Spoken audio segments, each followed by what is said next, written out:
जय श्री कृष्ण। आज हम अपरा एकादशी ज्येष्ठ मास कृष्ण पक्ष की कथा करेंगे। अर्जुन बोले, हे भगवान, ज्येष्ठ मास की कृष्ण पक्ष की एकादशी का क्या नाम है तथा उसका महात्म क्या है? इससे किस देवता की पूजा की जाती है और इस व्रत के करने से क्या विधि है? कृपा करके ये सब मुझसे विस्तार से कहिए। श्री कृष्ण भगवान बोले, हे पार्थ, ज्येष्ठ मास के कृष्ण पक्ष की एकादशी का नाम अपरा एकादशी है, क्योंकि ये अपार धन और पुण्यों को देने वाली और सभी पापों को नष्ट करने वाली है। जो मनुष्य इसका व्रत करते हैं उनकी लोक में प्रसिद्धि होती है।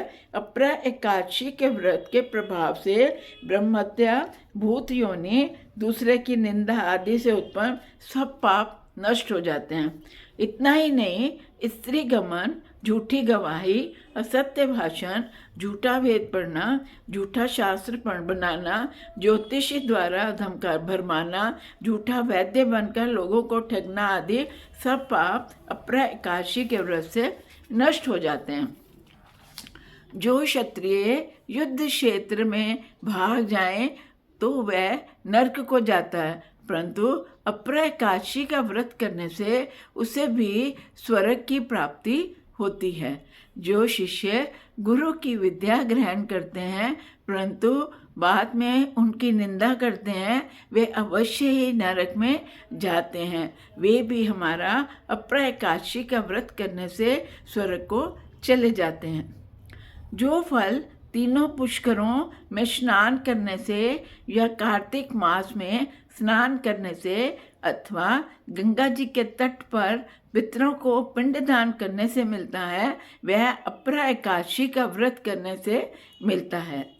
सिंह राशि वालों को बृहस्पति के दिन गोमती में स्नान करने से, कुंभ में श्री केदारनाथ जी के दर्शन करने से तथा बद्रिका आश्रम में रहने से तथा सूर्य चंद्र ग्रहण में कुरुक्षेत्र में स्नान करने से जो फल मिलता है वह फल अपरा एकादशी के व्रत के बराबर है। हाथी घोड़े के दान से तथा यज्ञ में स्वर्ण दान करने से जो फल मिलता है वह फल अपरा के व्रत के फल के बराबर है। गो व भूमि या स्वर्ण दान करने का जो फल होता है उस फल के बराबर इस एकादशी व्रत का फल है।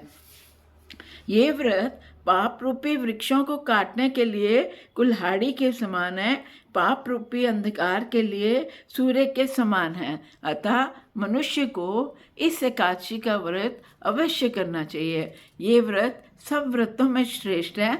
अपरा एकादशी के दिन भक्ति पूर्वक विष्णु भगवान का पूजन करना चाहिए, जिससे अंत में विष्णु पद की प्राप्ति होती है।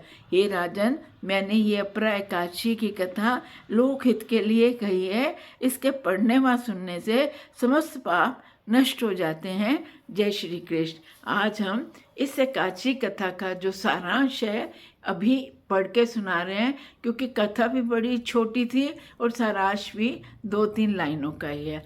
तो हम आज पढ़ेंगे अपरा एकादशी व्रत कथा का सारांश।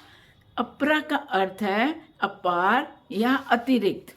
जो मनुष्य अपरा एकादशी का व्रत करते हैं उन्हें भगवान श्री हरि विष्णु की अतिरिक्त भक्ति प्राप्त होती है। भक्ति और श्रद्धा में वृद्धि होती है। इस एकादशी के व्रत से प्रभु में श्रद्धा और भक्ति बढ़ती है। जय श्री कृष्ण, जय श्री कृष्ण, जय श्री।